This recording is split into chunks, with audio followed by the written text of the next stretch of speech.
et bienvenue ou re-bienvenue sur ma chaîne, la bibliothèque d'Emilia. Aujourd'hui on se retrouve pour faire le book haul de février. Alors techniquement, le jour où je filme il reste encore un jour, mais je suis quasi sûre que je vais rien recevoir et surtout que je vais rien acheter. Donc voilà, je vais vous faire un petit aperçu de tout ce que j'ai reçu en février et j'ai fait un no-buy sans faire un no-buy. C'est-à-dire que je n'ai pas essayé de ne rien acheter, j'ai juste rien acheté et je m'en suis même pas rendu compte. Pourquoi? Parce que ce mois-ci, j'ai reçu énormément de services presse. Je pense que ça fait vraiment très longtemps que je n'ai pas reçu autant de services presse en un mois. Genre vraiment. Et je pense que c'est ça aussi qui fait que j'ai pas acheté, c'est qu'en fait je recevais tellement régulièrement des nouveaux livres que j'étais pas en mode ah ce livre j'ai envie de l'acheter ou ah ça fait longtemps que j'ai pas acheté un livre, parce que j'avais continuellement des nouveaux livres chez moi. Alors attention hein, je m'en plains absolument pas et d'ailleurs je tiens à vous remercier parce que tout ça c'est grâce à vous, c'est grâce à votre soutien, aussi un petit peu grâce à mon travail quand même, mais je veux dire si je travaillais mais qu'il y avait personne pour me soutenir, et ben voilà j'aurais pas de service de presse. Là il se trouve que vous êtes énormément à me soutenir, à être hyper bienveillant avec moi, donc je vous en remercie parce que tout ça c'est grâce à vous. Donc bah voilà. Est-ce que j'ai eu les yeux plus gros que le ventre? Un tout petit peu. Pour ma défense, il y en a que j'ai déjà lu, il y en a même pas mal que j'ai déjà lu, ce qui est rare. Et puis pour ma défense aussi, il y en a deux, c'est les maisons d'édition qui directement sont venus me voir en MP pour me demander si je voulais recevoir tel ou tel titre. Et du coup je les avais pas compté dans les services de presse que j'allais recevoir.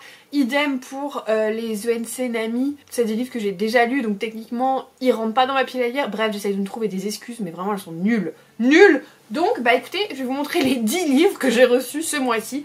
On va commencer tout simplement par ceux que j'ai déjà lus, voilà, histoire de se donner un petit peu bonne conscience quand même. Et franchement j'en ai quand même déjà lu la moitié, donc c'est pas mal. Alors, les deux premiers, ce sont des livres Nami. Le premier, c'est une édition définitive d'un titre qui sort en mars, je crois, il me semble que c'est mars. C'est La bibliothèque des auteurs disparus de Ika Harada. Je vous en ai parlé, je crois, justement dans la vidéo des sorties de mars. Je les lis tellement en amont que des fois j'oublie quand ils sortent. Et d'ailleurs, il y a mon nom juste ici. Voilà, à chaque fois, ça me ravit quand je vois ça, je suis là genre... Donc ce livre là je l'avais beaucoup aimé, même si c'est pas un de mes préférés de ceux que j'ai pu lire depuis que j'ai commencé l'aventure Nami. De quoi ça va parler? En fait c'est l'histoire d'une bibliothèque qui va accueillir les collections des auteurs décédés, c'est à dire qu'à leur mort les héritiers et les ayants droit vont léguer la collection de livres de l'auteur à cette bibliothèque. C'est donc au Japon, hein, c'est à Tokyo je crois. Dedans va se trouver à la fois des livres de leur propre plume, dans différentes éditions, différentes langues et compagnie, mais aussi des livres qu'ils ont accumulés en tant que lecteurs, puisque les auteurs sont aussi des lecteurs. Et du coup c'est comme ça que cette collection un peu particulière va se retrouver dans cette bibliothèque. C'est comme d'habitude avec ce genre de roman, plusieurs histoires qui sont reliées à la bibliothèque, mais je trouve que dans ce roman-là, on a quand même un petit peu plus creusé les émotions des personnages qu'on va suivre en fil rouge. On a un petit peu en fond les histoires des auteurs, mais surtout je trouve qu'on suit beaucoup plus en fil rouge les personnes de la bibliothèque, les différentes personnes qui y travaillent, ce qui différencie un petit peu ce roman des autres, et c'est pas plus mal parce que ça change un petit peu. Et c'était assez chouette, franchement j'ai passé un très bon moment, pas un coup de cœur, mais j'ai passé un très bon moment, et comme je le dis sur la 4e de couverture, une ode au grand classique de la littérature japonaise. Appelez-moi Baudelaire s'il vous plaît. Voilà, franchement c'était un livre hyper chouette, hyper cosy, et ça sort début mars. Le deuxième, je suis pas sûre que j'ai le droit de vous le montrer, mais techniquement il nous l'a envoyé en papier, alors je vais prendre le risque de venir hors la loi peut-être. Et c'est donc La papeterie de Ginza de Kenji Ueda qui sera publié le 5 mai chez Nami. C'est une épreuve non corrigée, ce qui veut dire qu'on a eu à la fois le format électronique sur liseuse, mais aussi on l'a eu en papier. Pour le plaisir de nos petits yeux et le confort de lecture, et je l'ai déjà lu, donc voilà. Je reviendrai vous en parler un petit peu plus près de sa sortie. Là je vous le montre, mais je vous en parle pas puisque je préfère vous en parler au moment de sa sortie ou dans un update lecture. C'était très chouette, surtout pour les amoureux de la papeterie, j'en dirai pas plus. Ensuite j'ai lu, et vous l'avez vu dans mon update lecture, que j'ai commencé un livre dès que je l'ai reçu. Et c'est hyper rare que ça arrive. J'aimerais faire ça plus souvent parce que c'était vachement sympa. Et c'est Meurtre, oula j'ai failli me donner un coup voilà, on est dans le thème, vous me direz. Meurtre et chaussures aux pommes de Joanne Fluke, la 12e enquête d'Anna Swanson, que j'ai trouvé très chouette aussi. Je vous en parle plus grandement dans l'update lecture, puisque là on est sur un book haul, donc je ne vais pas non plus vous faire tous mes avis à chaque fois. Mais je trouvais que on avait un petit peu de fraîcheur, parce que le triangle amoureux commence un petit peu à se délier. Et enfin, parce que c'est vrai qu'on tournait un petit peu en rond. Les enquêtes d'Anna Swanson, c'est cette pâtissière qui se trouve toujours au mauvais endroit, au mauvais moment, qui va découvrir des meurtres et qui va mener l'enquête à Lake Eden, cette ville qu'on aime tant, qui est si paisible, et pourtant il s'y passe tellement de meurtres que ça en fait froid dans le dos quand même. J'ai passé un très bon moment, je l'ai lu au moment où j'avais la grippe et c'était exactement ce dont j'avais besoin. Un univers rassurant avec des personnages que je connaissais, pas trop d'enjeux, pas trop de choses compliquées, voilà, juste un truc réconfortant, cocooning et compagnie, et je l'ai dévoré. Je l'ai dévoré alors que j'avais la grippe, donc autant vous dire que c'était vachement chouette. Les deux prochains romans, par contre, ça a été des déceptions alors que j'en attendais beaucoup. C'est dommage. Le premier, c'est How to End a Love Story de Yulin Kwong, publié chez Verso. Encore une fois, c'est le livre dont je vous ai déjà parlé, donc je vais aller très vite.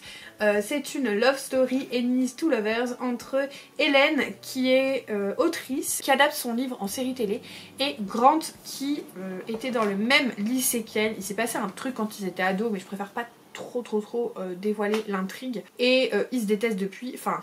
Surtout elle le déteste, et lui il va être scénariste sur sa série, donc ils vont se retrouver. Et au début j'ai trouvé que c'était très cool parce qu'il y avait des sujets, notamment par rapport au deuil, qui étaient très marqués et qui étaient bien traités. J'ai bien aimé la façon dont on amenait les choses, j'ai bien aimé l'alchimie entre les deux, les relations qu'ils entretenaient, sauf que à un moment on arrivait dans du smut, mais du smut... un peu hardcore quand même, hein. Voilà, j'ai grimacé, et en fait il y en a eu trop en peu de temps. C'est-à-dire que quand il y a 2-3 scènes et qu'elles sont vraiment disséminées, je passe au-dessus, je passe au chapitre et puis on n'en parle plus. C'est mes goûts personnels, j'aime pas trop le smut, voilà, il y a des gens qui adorent ça, il en faut pour tous les goûts et c'est absolument pas une critique du genre, hein. C'est juste qu'en fait il y a eu 2-3 chapitres à la suite où il y en avait et ça m'a gonflé. La fin était bien. La fin, c'est un petit peu plus assagi, et puis surtout on est retourné sur ces thématiques que j'aimais bien du deuil, mais il y a eu trop de smut, ça m'a fait décrocher un peu. Donc voilà, j'étais un peu déçue. Et l'autre qui m'a déçue, c'est The Husbands de Holly Gramazio, publié chez Cherche Midi. Pas du tout parce que c'est du smut, il y en a pas, mais parce que l'idée était vachement bien. C'était l'idée où en fait vous avez une jeune femme qui rentre de soirée. C'est d'ailleurs l'enterrement de vie de jeune fille de sa meilleure amie, et en fait elle rentre et elle a un mari et elle s'en souvient pas. Et quand elle regarde dans ses photos, dans son téléphone, alors en effet elle a un mari, c'est trop bizarre parce qu'elle s'est jamais mariée et elle en est sûre, elle perd pas la tête. Et elle va l'envoyer chercher quelque chose au grenier, et en fait en redescendant c'est un différent mari, et là encore une fois son téléphone a changé, enfin, tout a changé. Et elle va faire ça en fait je sais pas combien de fois. Et l'idée était vachement bien, mais la réalisation était bancale. Franchement la réalisation était hyper bancale parce que ça tournait en rond, on savait pas trop comment s'en sortir, et la fin c'est un cheveu sur la soupe. Donc voilà, un peu déçue. On va passer du coup aux 5 livres que je n'ai pas encore lus mais que je compte lire au mois de mars. Du moins j'espère la quasi-totalité. Le premier que j'attrape c'est L'Empoisonneuse de Palerme de Catherine Kemp, publié chez Hauteville. C'est un des romans d'ailleurs où c'est directement la maison d'édition qui est venue me chercher, et je vous avoue que vu que j'en avais déjà parlé dans la vidéo des sorties de février, évidemment j'ai dit oui parce que je vous l'avais présenté comme quoi il m'intéressait. C'est de l'historique qui se passe à Rome au XVIIe siècle, avec des hommes qui meurent dans des conditions un petit peu étranges, et surtout beaucoup d'hommes, et donc le pape va mener une espèce d'enquête et va essayer de traquer celle qu'on appelle l'empoisonneuse de Palerme, qui est une femme qui va aider les autres femmes qui ont des maris violents, qui ont ce genre de choses, pour s'en débarrasser entre guillemets, et même pas qu'entre guillemets, et puis surtout améliorer leur vie. Il paraît que c'est vachement chouette, ça me donne très envie, et ça je vais essayer de le lire rapidement, même si je vous avoue que ça me fait un petit peu plus penser à l'été, mais vous me connaissez, hein, je suis un peu toc avec les saisons. Le prochain roman c'est La Menace de Nico Takian, publié chez Calman Levy. Je vous avoue que Nico Takian c'est un peu hit or miss pour moi, c'est à dire qu'il y en a certains que j'ai bien aimés, d'autres un peu moins bien, donc nous verrons. C'est toujours chouette parce qu'avec Calman Levy je suis partenaire et souvent ils sont dédicacés quand ce sont des romans français, donc ça fait très plaisir. Et de quoi on parle? On est dans le sud de la France, dans un hôpital, avec un homme qui reprend conscience et qui a tout oublié à part une seule chose, que sa femme Chloé est en danger et qu'il faut lui venir à l'aide.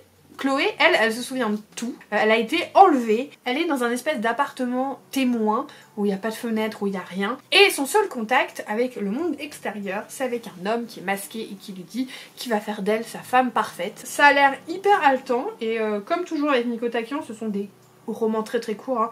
On est sur 274 pages avec des chapitres très courts et pas mal de blanc on va dire, donc à mon avis ça va se lire hyper rapidement, ça en 2 heures c'est, je suis sûre. Donc, bah je vous en parle rapidement, tout simplement. Ensuite, là aussi, c'est J'ai lu qui est venu vers moi directement et je vous avoue que je l'avais pas vu passer ce livre quand je vous ai fait la vidéo des sorties littéraires et quand ils me l'ont présenté, j'étais là genre mais oui, mais j'ai trop envie de lire ça.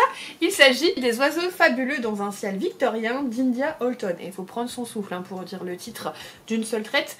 De quoi ça parle? Alors moi, on me l'a présenté comme Bridgerton rencontre les animaux fantastiques. Il n'en fallait pas plus pour moi. Et évidemment, on est dans l'Angleterre victorienne avec une société d'ornithologues qui est un petit peu voilà complètement aux aguets puisqu'il y a le Caladrius qui est une espèce qui n'existe pas, c'est une créature fantastique qui a été aperçue en Angleterre et il y a un concours pour le capturer et donc on va suivre Beth Pickering qui est une professeure qui va essayer tout simplement de capturer cet oiseau fantastique et qui va évidemment se retrouver face à son rival Devon Lockley, un vaurien de la pire espèce. Évidemment on va être sur un Enemies to Lovers façon époque victorienne, ce qu'on adore. Voilà, j'ai hâte de le découvrir, franchement ça me donne très envie. Et puis je vous en dirai quoi, comme ils disent dans le Nord. Et en plus j'ai vu qu'elle avait fait une autre saga, donc si jamais ça me tente, je me plongerai peut-être sur son autre saga. Celui-là je l'attendais tellement, le tome 2 d'Outre-Noir qui en plus est absolument magnifique. Vraiment les couleurs et puis l'effet de surbrillance là comme ça, j'adore. Je suis trop fan, vous le savez, hein, moi j'adore le rose. Donc La Fosse au Serpent, c'est le tome 2 de cette saga écrite par Mark J. Gregson, publié chez Lumen, qui est un petit peu un mix entre Hamlet et Red Rising, un petit peu. En gros, vous avez Conrad qui était le fils du dirigeant. Et son oncle a fait un coup d'état et il a renversé son père, l'a tué. Et donc Conrad il s'est exilé avec sa mère dans des quartiers hyper pauvres et il vit dans la misère et compagnie. Il va essayer de rentrer dans une espèce d'académie pour devenir chasseur. Chasseur c'est quoi? Ce sont des gens qui vont en fait partir dans des vaisseaux spatiaux et tuer des monstres qui sont absolument horribles, des espèces d'énormes serpents mi-bêtes, mi-machines qui peuvent engloutir d'un coup des villes entières. Et donc voilà, il va essayer de devenir chasseur. On va du coup se retrouver avec une espèce de fan family qui va se créer dans le vaisseau, mais évidemment aussi des retournements de situation, des trahisons. C'est génial, c'est hyper addictif et moi j'ai adoré cette saga, donc d'avoir le tome 2 là je me régale, tout simplement je me régale et je vais essayer de le lire très rapidement, sachant que c'est une saga qui va être adaptée, je sais plus si c'est au cinéma ou à la télé, mais en tout cas c'est en cours d'adaptation. Qu'attendez-vous pour lire Outre-Noir? C'est addictif, c'est génial. Et enfin le dernier livre que j'ai reçu, celui-ci j'ai vraiment envie de le lire rapidement, mais j'attends qu'on soit plutôt à la période du printemps et fin février, pour moi on n'est pas encore sur le printemps. C'est The Sword of Kaigen de M.L. Wang, publié chez Calix.